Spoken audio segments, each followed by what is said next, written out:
Susunod nating adventure sa cooking, ang sayote naman po ang bibigyan natin ng pansin. Alamin ang mga teknik kung paano ito lalong pasasarapin.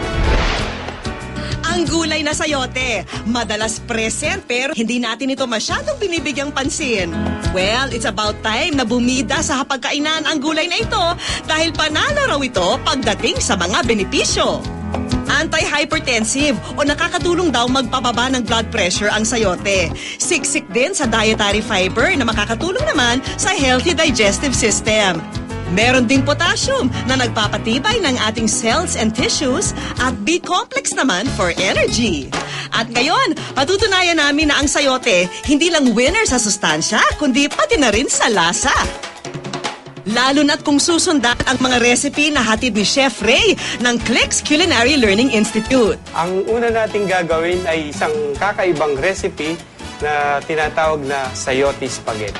Ang mga ingredient, tomato sauce, onions, powdered seasoning, bawang, butter, pasta at syempre ang sayote. Maglagay ng cooking oil sa mainit na kawali at igisa ang nahiwang bawang at sibuyas. Sibuyas. Ngayon ilalagay na natin yung ating sayote. Sunod ay halo ang tomato sauce. Ngayon ilalagay na natin yung nalutong pasta. Budbura ng asin, paminta at seasoning powder. And just like that, ready na for plating ang ating katakam-takam na putahe made with sayote. Ang sayote spaghetti, good for 4 persons sa halagang 55 pesos lang. Next recipe natin is yung sayote siomai.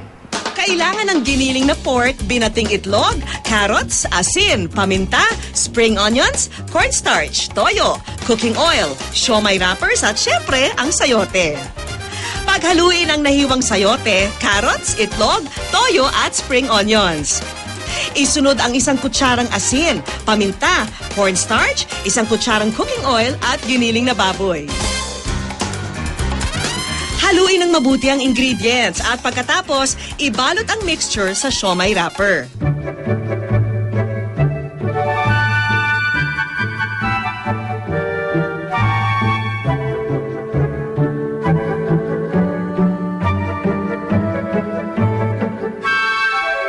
At pwede na itong steam ng 20 minuto.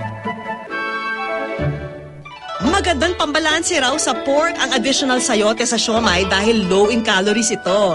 Ang masarap na siomai na pinasustansya ng sayote, tiyak na bubusugin ang 6 na tao sa halagang 45 pesos lang.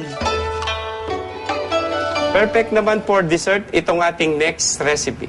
Attention mga sweet tooth! Ilista na ang mga sangkap ng healthy dessert na sayote pie. Maghanda lang ng harina, tubig, asukal, cooking oil, vegetable shortening, asin, cinnamon powder, vanilla syrup at calamansi juice.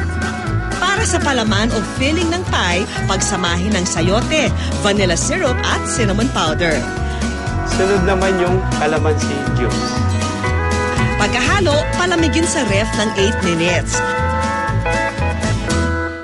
Para naman sa dough ng pie, ihanda ang harina, asukal, vegetable shortening, asin at tubig. Gamitin ang mixer para mahalo ito ng mabuti. Bilugin naman ang dough tsaka paghulungin sa harina. Gamit ang rolling pin, imasa ang dough para maging flat. Hiwain sa 4 na bahagi ang dough para magkaroon ng korteng square. Pagkatapos ay hiwain pa ito sa mas maliliit na mga piraso. Pwede na natin ngayong palamanan itong ating pie.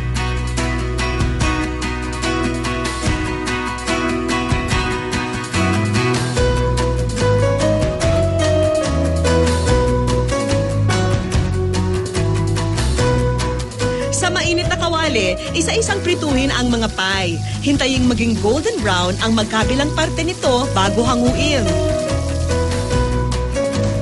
At ayan, ready to eat na ang ating sayote pie na may enjoy ng 6 na tao for 65 pesos. Ang mga sayote recipe na champion sa sustansya, pasado naman kaya sa panlasa? Chef, napakasarap. Chef, kakaiba po ito. Pansin na sayote. Kasi ang lasa niya parang pineapple pie talaga.